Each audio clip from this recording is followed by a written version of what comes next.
All right, and now to some hot air. I think I don't know what we should. This packs with hot air. Yeah, this one packs with a lot of energy. Hot. Let's even call it hot water. That some at least will burn. We call it exaggerated, pretentious. That is what makes up for hot air. Senator Hassan Omar. That will be the characteristic of Jubilee. Thank you very much. Karibu sana, how was the weekend? Nice weekend. Football, deaths in Mombasa as usual. Police always saying they didn't do it. Then I had to travel this morning here as usual. Yes. I just wished somebody somewhere in either Kenya Airways or Kenya Airport Authority to take their job seriously. You land at 6:15. You're at the parking by 6:20. The bus comes at almost 20 minutes later. I just think 25 minutes later, I think somebody somewhere is not serious. Someone is sleeping on the job. Absolutely. Ambrose Weda. Yes, my week was good. I was in Zanzibar, then I went to Mombasa. I left Mombasa yesterday. A bit quiet, low level of visitors, but it's picking up. Not low, very low. You people love pushing. Very low. But at this point in time, hotels are doing 70 to 80%. I was in White Hotels Sands. are doing 10 to 20. I was in White Sands. Right it now. was full of conference. No, it was doing very well because I saw Kenya Airways brought in almost 500 people there. It was full. Kenya Airways was doing the Pride Week. Or something Yeah, like but that. we're saying I can tell in terms of tourism, it was doing well. Let's hope we will fill it up and carry on. There's no bias there. Senator, I just wanted to bring you in on what's happening in Mombasa. Just the other day, we saw Shahid Bat, who is the owner for the Modern Coast fleet of buses, who was shot dead. And then the other weekend, we saw a Russian tourist who was shot dead as well by a non-gunman. What's going on in Mombasa? I think the Shahid Bat killing conforms with a certain pattern of assassinations that we have seen. My worry is that there is a killer squad that's roaming wild in Mombasa that can come next to your car, shoot you every other time without any answers. I think somebody needs to take responsibility somewhere. We actually feel people feel much. There's a point at which you put up a brave face that we will conquer, we will overcome, we are stronger than this, we will do this, we will do that. But I have been hearing, even from the business people, a certain shrill that is starting to capture the town, saying that if somebody, not once, not twice, repeatedly over 30 times, comes close to a car, shoots somebody dead, somebody is kidnapped from a matatu and the next thing is found in a park in Voi, there are a lot of questions. And telling us when they want to victimize people in Poketone, they will arrest the whole world to start saying that they're investigating something. These are people they apparently who they cannot catch up with. So therefore, either the police by omission or commission is complicit in these matters. And therefore, when I heard Mr. Kitur today saying that they did not do it in the radio when I was coming here, doing it doesn't mean you pull the trigger. Doing it also means you fail to do anything. Over 30 of them. A growing concern, and I think what we don't need to do is to continue with the bravado that something all is well. Jubilee is going to do it. We are exaggerating the situation. We're not exaggerating situations. The numbers don't lie. I was just with some hoteliers on Friday who told me immediately after the shooting of the Russian tourists there were cancellations, South Coast, North Coast. And you see, for right now, last week somebody told me he booked White Sands online at about 50 euros. That means that is far below what is the market in terms of White Sands. Sure. White Sands will cost you as a tourist anything in excess of $200. And I think, therefore, we need to really up our game. Otherwise, we will ferment a crisis that will be unbearable as a nation. And even as a region, we already have started to feel the pinch. And the tourist killing, it looked like common crime, but I want to also believe, because it could have been part of the sabotage. That you see, we are telling you not to come, your countries have given you travel advisories, and you still insist on coming. So maybe they could be also something more to the eye. But I think whatever the consequence, it's insecurity, and we need to deal with it. Right. Ambrose, this insecurity and I mean the killings, you you almost don't see this coming. The other weekend, the Russian tourist, this weekend, Shahid, but you don't know. It just happens. I think the killing of Bat and it was unfortunate and sad. Yesterday, I was talking to some police officers at the airport. And you remember what I said? One of the police officers I was talking to was the size of, you know the late Professor Naman? Naman actually, that size, or Pepe Kale. And I asked her, are you in charge of security or you are under security? Because she couldn't rise from the seat. But then I asked her, where is the problem? Why would these people attack a police station? She told me there are hardly 10 police officers in an area because the numbers are few, and majority, like now we're going to recruit about 10,000, and then we're going to take about graduates. And she told me these graduates we are taking, they will come, study, after 1 or 2 years, they get out of the force. They also said most of the people you take are the sons of who and daughters and relatives of who and who. Who is who? So you are posted to traffic, you are posted to Weybridge, you are posted to Central Bank, you are posted to various places. So only a quarter, the unfortunate quarter, goes to these areas. So the result is down there, they do not have the personnel. So that all this boils up to the fact that there is a disconnect somewhere. There's a problem. So who should fix it, Weda? I think the president should fix it. And he's going to fix it. Why do you think he's not fixing it? I mean, right now. I think he's still working on it. It's taking too long, but he's working on it. It has to be fixed because it is getting, when you see people being shot, and God forbid, it could be me, it could be you, and whether it is a squad of which area, a squad that executes without due process is a risk to everybody. So it has to be fixed, but we will start sooner or later. I think the minister in charge of internal security, I've been very sympathetic to him, and I've been sympathetic to some of these. But looking at what is going on and on and on and on, and then when they come up, nobody comes up to say, look, I think here we are wrong, we are correcting. Everybody comes, this one was done by so and so, this one was done, even giving court credit that they are capable of doing things which they are not capable of doing. There something is wrong. It has to be fixed. When you say the president has to fix this, don't you think his plate is already full? And I mean, what are the people he delegated to perform these duties doing? Does it have to be the president all the time? The fixing it will include sacking Olelenku, removing Gishangi, making some of them to... It's the commander-in-chief asking some of them to go back for retraining, to reduce their weight, to be fast, to start thinking fast, asking certain people to style up or get out. And a few more billboards. Anyway, I mean that's the cheapest line. I in Mombasa, people ironically say usalama unaanza na mimi, sio? It says that ukabila na mingi labda inaanza na yeye. But anyway, that beside the point. I think what happens is I tend to agree and disagree on one point. The security in Kenya has always been stretched. We've not had sufficient capacity even to meet the international ratio of 400 to 1, because I think many of our countries. So that's why there's the need of proactive security. Proactive security because police actually come in to fill in the gap of reactive. In the point that where you commit a crime, we arrest you, as Hassan Omar. But the proactive is about getting citizen participation.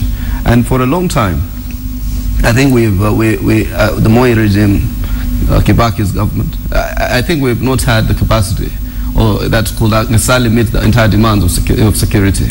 But we had strategies that were able then to accommodate the deficit, so that you have community policing, proactive security. Kenyans felt the need to bear security in their own neighborhoods and issues of that nature. But when there's raising costs of living, there's a general sense of lack of ownership of government. Thirdly, is simple issues to do with our policies in terms of our engagements in Somalia, stretching our security forces beyond their own capacity, with the front lines shifting from Kismayo back into now Kenyan hearts in terms of Lamu and other places. I think that's where now you need to sit down and reorganize your strategy, because I think we will not grow our security numbers overnight. We will not get to a point of having 500,000 security personnel in the next couple of days or weeks or months. It's going to take years before we do that. So what do you do in the interim to bridge that gap of deficit in terms of security personnel? It's only about having strategies, making Kenya safer by your policies, not alienating through victimization, vilification, profiling certain constituencies of the country, applying a rights regime, and dealing with including issues like TJRC. When we talk about TJRC was an Agenda 4 item, and it deals largely on matters of imbalances and inequities, land issues, which give rise to the issues of insecurity. And the more there's almost a direct proportionality. I said it last week, where there is less development, there is highly likely that it is the greater insecurity. Mm-hmm. Insecurity then leads to further underdevelopment. And I think the chain, it's a ping pong. So I think what happens is about sitting down and appreciating that security itself is a science, and therefore allowing thinkers beyond the thinkers that Uhuru right now has of Karangi, Gishangi, Lenku, maybe getting experts who have dealt with this kind of situations before, going deeper than the surface, bringing in people who might not necessarily be people you like, but who have ideas. And I think that's about broader consultation and participation, and it is called upon in terms of the people's participation is in the National Police Service Commission Act, mm-hmm. National Police Service Act, and therefore I think we need to have a very proactive strategy. When do we finally say that the people we charge with security are really not up to standards? When do we say that? At what point? Are we ever going to say that? I think we should be able to say that. What we can say is that we must appreciate that majority of all these people learned their security, these things yesterday, and there's been a major shift in the way things happen. I think we must now move to a level where we do not have a large number of people just lazing around in the barracks. We must reconsider whether to use our military to. At one corner there's a police officer, and the other corner there's a military person. Mm-hmm. And Rwanda, you can walk in and out anytime, any minute, everybody is safe. Here we have almost 20,000 people just drinking in Isili, wherever, when the people they're supposed to be guarded. And there will be no wars. Where we are going, where the world is going, we want to eliminate war. Kenya has been to war only in Somalia. Otherwise, all these years since I was a small child, it's only peacekeeping. So these people, we may have to. GSU, the days are gone. They used to be used to beat up people when they call rallies or they do what. We're moving to wider freedoms. So we'll use them to provide security, as he says, before problems come. But this kind of integration requires a change in mindset. You tell quite a number of people, we deploy the military, they say, hey, that is a military state, that is this and that. So we change the mindset. We look at some of these issues and incorporate. We have almost sufficient personnel. That may require, luckily we have, how do we call it, a digital president and a digital deputy, but with the analog security team. Yes. People who have been there, they will tell you, I've been in the military for the last 40 years. Mm-hmm. So we can't do this, we can't do that. That's a mindset. When you tell them now, instead of being in Isili the whole day, we want you to do ABC. So the mindset. But there might be, just let me add that. Maybe that's where the problem is. There might be digital in terms of but they don't have the necessary apps. They're totally clueless about what people do in terms of operating system. Security. Yeah, absolutely. You see, it's one thing to have your iPad. Yes. It's another thing to have the software. So they just have the hardware. The software is actually not there because this software. Yeah, absolutely. It's because you see, it's about ideas, my brother. It's people have got into learning out of these issues. You see, you come with rhetoric that was used by George Bush, and you tell me you're digital, and then you do the same strategies that people have identified not to work. time and again, and you tell me it's because you're being advised by somebody. That's why in terms of managing a country, you have to have a clue on literally bits and pieces of everything, particularly some of the key areas of government, finance, security. That's why sometimes when you get elected president, the people assume that you, in addition to your tribe and your money, you have gone through a certain process of finesse that has molded you into that kind of a person who can manage. Uganda, Rwanda have had challenges of security, and that's why their presidents had a fair idea of how to manage security. But they also have a military background. Absolutely, but so that's the whole thing, because of the fact that their socialization has been a bit different. So that said and done, I think what happens is, you see, there was a man who also was acquiring these new paradigms with a shift in paradigms in security management, who was himself analog in the strictest sense of the word, but decided to acquire new cutting-edge ideas. That's the late Saitoti. By the time he was leaving, he put together some of the best reform programs in terms of National Police Service and other organs of national security, to a point where everybody accoladed him. The things that immediately Uhuru comes into power with his government, they try to erode all these gains. So I think what happens is a question of who advises you, and what is your general worldview about certain issues.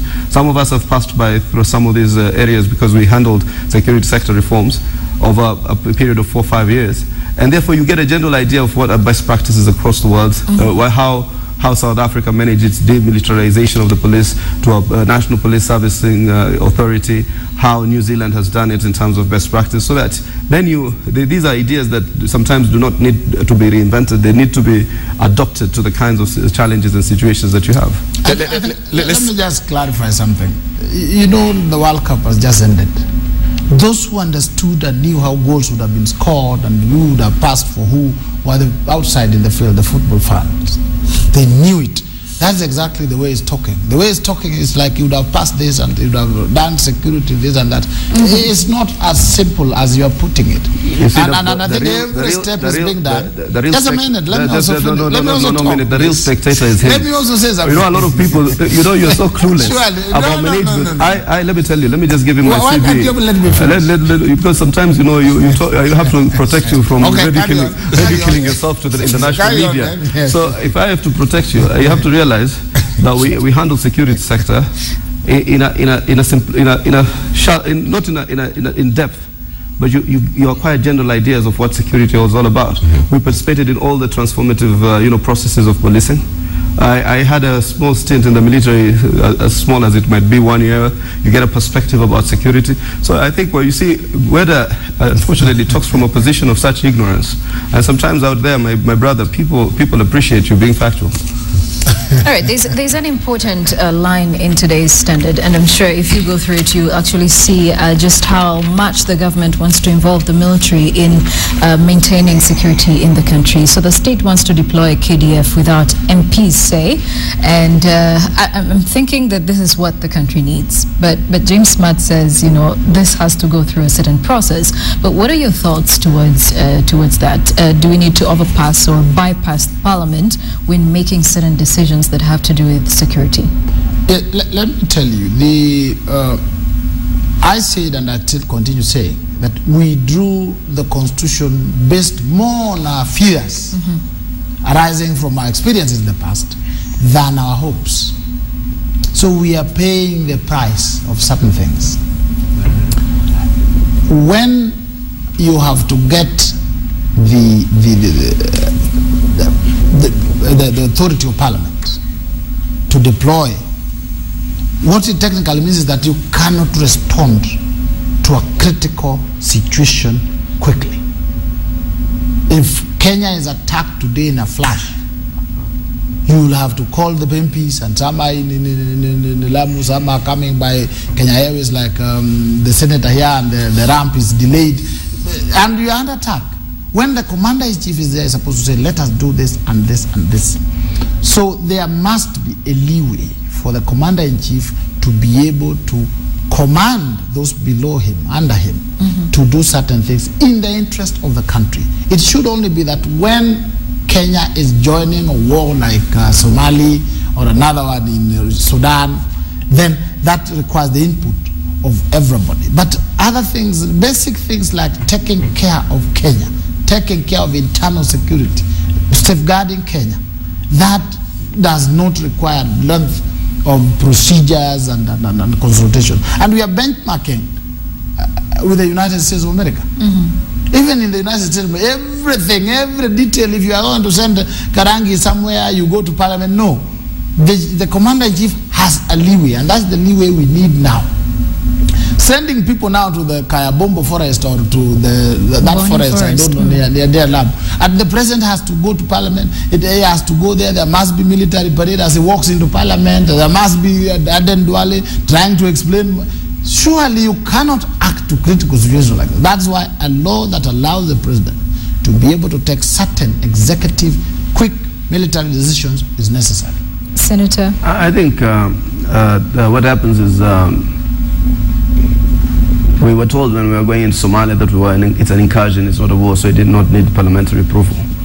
The reasons why wars require parliamentary approval, partly, the hidden reasons, is the fact that you need to galvanize national support. Any war needs to have the country stand together. Then the incidental costs of any war.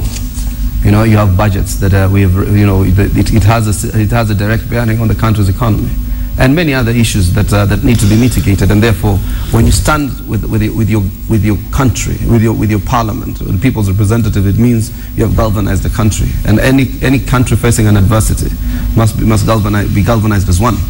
And I therefore believe it's a necessary practice.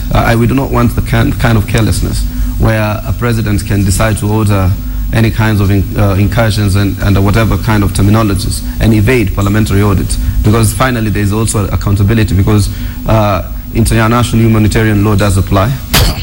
But that's not to say that it's not true that we don't have a framework for military. It's called in aid of civilian authority. The military has certain broad principles which allows in terms of international humanitarian law, where military can engage in aid of civilian authority. And therefore, when you engage in aid of civilian authority, just have to realize one thing: the threshold of responsibility goes much higher. So militaries can easily commit war crimes. They can be charged under certain broader spheres of international law, which are domesticated in the Kenyan statutes. So therefore, it cannot be as careless as a police officer. And then finally, there are higher responsibilities in terms of the conventions that regulate militaries that are called in aid of civilian authority. Are countries that have, the military and the police forces taking care of internal security safer compared to, say, a country like Kenya, where you only have the police taking care of its people? There's a deterrence effect in terms of having a lot of uniformed officers in a country that's replete of insecurity. But also, we've gone to countries where we've hardly seen a police officer and they're extremely safe. Countries in Europe where people just carry a button. They do not carry anything in excess of a button. So I think what we need to do is that's the ideal. But in the interim, I think it does give us a feeling of deterrence and some sense of security when, particularly in strategic installations, in major roads, the CBD, that we have a disciplined, under strict discipline, people uniformed officers, be they military or all that, participating in a joint framework in terms of reigning on the country's security. And I got to that point of admitting that fact because the runaway insecurity has a direct adverse impact on the country. But we need to move on to the next issue, and we've really run out of time. We started a bit late, but let's talk about this matters referendum, Saba, way forward. Hassan, let me start with you. Saba came and went. Start with him. Let's hear his reaction. Because I think for us, we were if you recall Saba, I was the one who read the resolution. Yes. With Bonnie and Rosemary. So I think we'll I want to hear what he has to say, so that I can see what Jubilee is thinking. Last time we spoke here, we told him that prayer works miracles. And we said it will not happen, and they saw it. It was an anticlimax. Was that the Isaiah 7:7? Yes. It will not happen, and it didn't happen. But what I would say is this: we said, and we continue saying, that was diversionary. The Saba was diversionary, a big cost to the economy, It was another aspect of terrorism. The Al-Shabaab are doing their terrorism. Now they also did theirs. What is the object of terrorism? Causing fear. There was so much fear that the roads were clear, the shops were closed, people left. And that is how you bring down an economy. That is, I think the cost that day could have been 4 or 5 billion shillings to the economy. Now, then thereafter, realizing that they have to continue the fire burning, they said a referendum. A referendum is another diversionary call. On the day, it will cost us about 10 billion to conduct it. The day of the referendum, 10 billion shillings. We are yet, that is enough to give laptops twice. 2 laptops for every child in primary school. So we can give class 1 and 2. That is the holiday part, the costs, all this. We would call upon our court colleagues, allow the Jubilee side to run the system. If you want some things we need to discuss, come over. As the president says, come over. We call each other's brothers and sisters. It is discussed. But this referendum has a major cost. Look at it economically. It has a huge cost. And it appears the people of Kenya are also realizing. We are hungry. The cost of living is high. It has to be brought down. You call people to a huge rally. Then they go back, they sleep hungry. Now you want them to go through a process of a whole month of campaigns. Every day they sleep hungry. This brings down, sabotages the economy. And with the sabotaged economy, the insecurity will continue ballooning. The cost of living will continue being high. All these things allow the system to run, the economy to be expanded, and the cost of living to come down. Exactly. You know, this. I said my conversation with God is not a matter of this politicization, this ultra right-wing strategies all the time, putting people in a conglomerate. God listens to you even in your private space. You don't need a national prayer. And I do not believe it had anything. Prayers do work, but I can tell you for a fact. I told you here for 3 weeks consistently, James, that these guys are fear-mongering. Sabasaba is not what it is. I am in the planning committee. It was simply graduating a strategy. If you cannot have national dialogue to agree on some of the most fundamental issues, then what do? And you see, they always try to levy this cost of 10 billion. Trust me, the things we want to stop have costed us more than 10 billion. The cost of bad governance is far supersedes. When every expert in the economic circles tells you that the standard gauge railway has been inflated multifold, it's not 10 billion we have lost tens of billions. And therefore it needs to have us clear strategies of managing bad governance and corruption. We were talking about devolution. It has become manifest that we require more than 20% or whatever percentage in terms of funding counties, and because devolution of functions means resources must follow the functions. And therefore it is reasonable to expect that we need at least 40% of the shareable revenue on a year-to-year basis. So we need to amend that part or agree administratively to ensure that we transfer that. So if you cannot have a table to agree on it, then you let the people of Kenya transform it.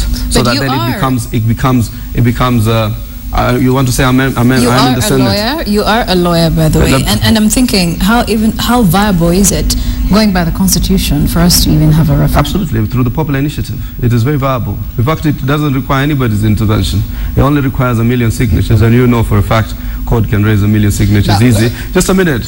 You see it now. This is a good idea. Wait, listen to it, because I know this is the party that you have bastardized to imagine that you need parliament anywhere. You don't need parliament anywhere. Yeah. Neither do you need the county assemblies. There's what is called the parliamentary initiative. That's where you need county assemblies, 24 of them. You need parliament, both houses, to approve it. But in terms of the popular initiative, all you need to do is you pick your 1 million signatures, take the referendum questions to the IBC. Then, as we've put it before, the parliament is just simply to edit a few things here and there. You cannot deny the popular initiative. Editing a few things here and there, but then I'm thinking, CORD wants a referendum that is run by the UN, if I'm not mistaken. An independent body. Where does this leave, the IEBC, that CORD actually wants disbanded? And in this case, they are, going by the Constitution, supposed to run. Because you see, one of the referendum questions we hope eventually will be about the IEBC. how then do you conduct a referendum against yourself?